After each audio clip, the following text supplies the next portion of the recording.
વાત સુરતની કે જ્યાં મોંઘવારી મામલે કોંગ્રેસે વિરોધ નોંધાવ્યો છે। અઠવા લાઇન્સ કલેક્ટર કચેરી ખાતે કોંગ્રેસનો હલ્લાબોલ સામે આવ્યો।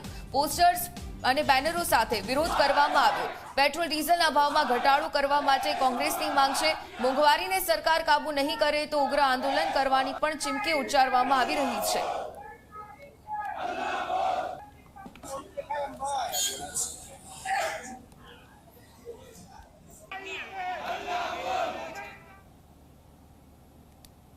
कलेक्टर साहेब ने कीधु आज मध्यम वर्ग लोको पोताना बाळकोनी फी नहीं भरी सकता, घर में अनाज नहीं भरी सकता।